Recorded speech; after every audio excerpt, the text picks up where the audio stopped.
దుష్ట చతుష్టయం. గత ఎన్నికల ప్రచార సమయంలో జగన్ నోట ఎప్పుడూ వినిపించిన మాట ఇదే. నిజానికి జగన్, చంద్రబాబు తెలుగుదేశం అనుకూల మీడియా సంస్థల అధినేతలకు కలిపి ముద్దుగా ఈ పేరు పెట్టుకున్నారు. అయితే ఎన్నికల ఫలితాలొచ్చాక గాని తెలియరాలేదు వైసీపీ బాస్ చుట్టూ తానే తన కోటరీలోనే దుష్ట చతుష్టయం ఉందని. అదే ఇప్పుడు పార్టీని జీరో చేసి పాతాళానికి తొక్కేయబోతోంది. ఎవరా దుష్ట చతుష్టయం? ఏమా కథ?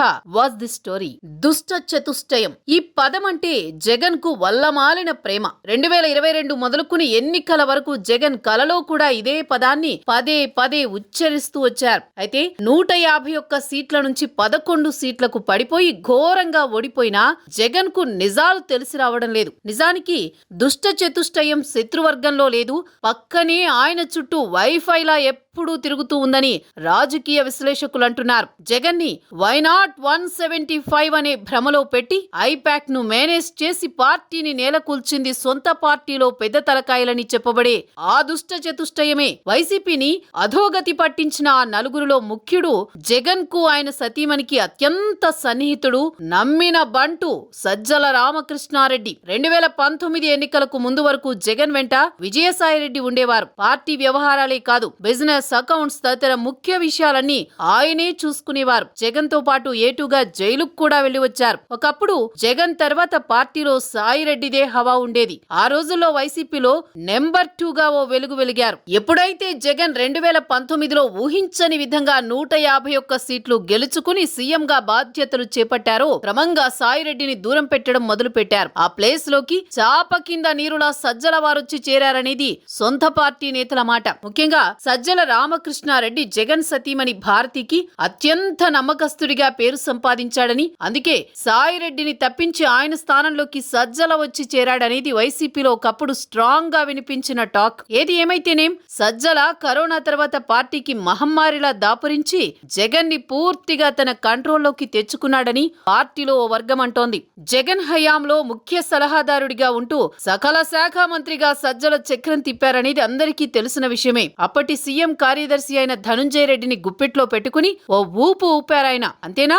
అప్పటి మంత్రులు రోజా, కొడాలి, పేర్ని నాని, అంబటి, గుడివాడ అమర్నాథ్, అనిల్ కుమార్ యాదవ్ లాంటి వాళ్ళందరినీ చంద్రబాబు, పవన్లపై తిట్ల దండకాన్ని చదివేలా స్క్రిప్టులు రెడీ చేసి ఇచ్చి జగన్ పతనానికి బాట వేసింది సజ్జలే అంటూ ఇప్పుడిప్పుడే పార్టీ నుంచి బయటకొస్తున్న నేతలు బాహాటంగా చెబుతున్న మాట.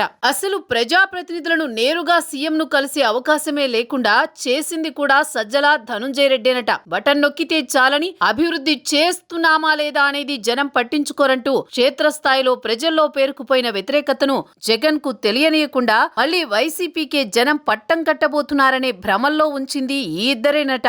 ఐపాక్ టీమ్ ను, మీడియా మేనేజ్మెంట్ ను, వైసీపీ సోషల్ మీడియాను సజ్జల తన కుమారరత్నం భార్గవరెడ్డి కనుసన్నల్లో నడిపించి పార్టీని భ్రష్టు పట్టించారని ఇప్పటికీ కొందరు వైసీపీ నేతలు ఓటమిపై పోస్ట్ మార్టం చేసి మరీ చెబుతున్నారు. ఇక జగన్ కోటరీలో మరో ముఖ్యమైన వ్యక్తి పెద్దిరెడ్డి. ఇతనికి అనేక దందాల్లోనూ, జే బ్రాండ్ మద్యం కుంభకోణంలోనూ, అటవీ భూ ఆక్రమణల్లోనూ అగ్రతాంబూలముంది. ఆయన వసూళ్లకు హద్దు పొద్దు లేకుండా పోయిందనేది చిత్తూరు జిల్లా వైసీపీలోని ఆయన వ్యతిరేక వర్గం తరచూ చెప్పే మాట. నిజానికి జగన్ కు విటమిన్ ఎం ని అంటే మనీని అన్ని రకాలుగా సర్దుబాటు చేసేది పెద్దిరెడ్డి రామచంద్రారెడ్డి అనట. అందుకే జగన్ ఆయన్ని పల్లెత్తు మాట కూడా అనేవాడు కాదట. ఆయనతో పాటు ఆయన కొడుకు మిథున్ రెడ్డి సైతం ఈ దందాల కళలో ఆరితేరిపోయాడట. ఇద్దరు కలిసి జగన్ కోసం డబ్బును పుట్టించే పనిలో నిమగ్నమై ఉండేవారట. అయితే ప్రస్తుతం అటవీ భూములు, ఇసుక దందాల కేసులో పెద్దిరెడ్డి ఇరుక్కున్నారు. ఇక దుష్ట చతుష్టయంలో మరో పెద్ద తలకాయ చెవిరెడ్డి భాస్కర్ రెడ్డి. జగన్ కు చెవిరెడ్డి ఎంతో సన్నిహితంగా మెలుగుతారనే విషయం అందరికీ తెలిసిందే. ఎప్పుడంటే అప్పుడు అపాయింట్మెంట్ లేకుండా జగన్ ను కలిసే యాక్సెస్ ఆయనకు ఉందట. జగన్ తో తనకున్న చనువును ఉపయోగించుకుని 2024 అసెంబ్లీ ఎన్నికల్లో తన బదులు తన కుమారుడు మోహిత్ రెడ్డికి చంద్రగిరి టికెట్ ను చెవిరెడ్డి ఇప్పించుకోగలిగారు. అయితే అనూహ్యంగా ఒంగోలు ఎంపీ స్థానానికి పోటీ చేసి చేతులు కాల్చుకున్నారాయన. అయినా కూడా చెవిరెడ్డి అంటే జగన్ కు వల్లమాలిన అభిమానమట. పెద్దిరెడ్డి మాటను తూచా తప్పకుండా చెవిరెడ్డి పాటిస్తారని,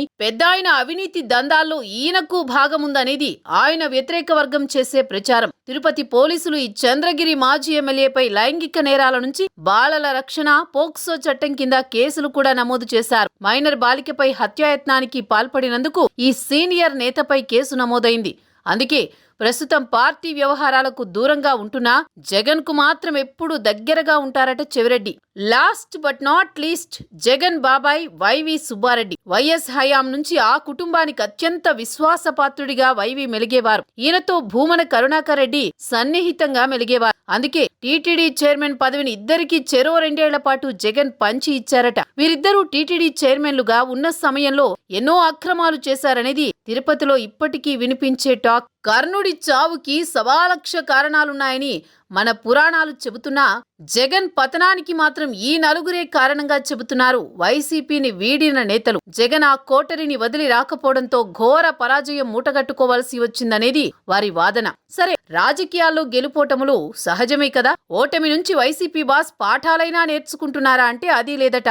జగన్ ఇప్పటికీ ఈ దుష్ట చతుష్టయాన్నే వెంటేసుకుని తిరుగుతూ వారు చెప్పిన మాటలే శిరోధార్యం అన్నట్లు వ్యవహరించడంపై కొందరు సీనియర్లు గుర్రుగా ఉన్నారు. నిజానికి విజయసాయిరెడ్డి, బాలినేని రవిచంద్రారెడ్డి లాంటి వారు పార్టీని వీడడానికి కారణం ఇదేనట. ఈ ఓటమి జనం నుంచి వచ్చిన వ్యతిరేకత కాదని, ఈవీఎంల మాయాజాలమని ఒకసారి కళ్ళు మూసుకుంటే 5 ఏళ్లు ఇట్టే గడిచిపోతాయంటూ మరోసారి ఇలా జగన్ అర్థం పర్థం లేని విధంగా మాట్లాడడం, ఇంకా సజ్జల ఇచ్చే ఇలాంటి చచ్చుపుచ్చు స్క్రిప్ట్లనే గుడ్డిగా ఫాలో అవడంపై బొత్స, కేతిరెడ్డి లాంటి వారు కూడా అసహనంగా ఉన్నారట.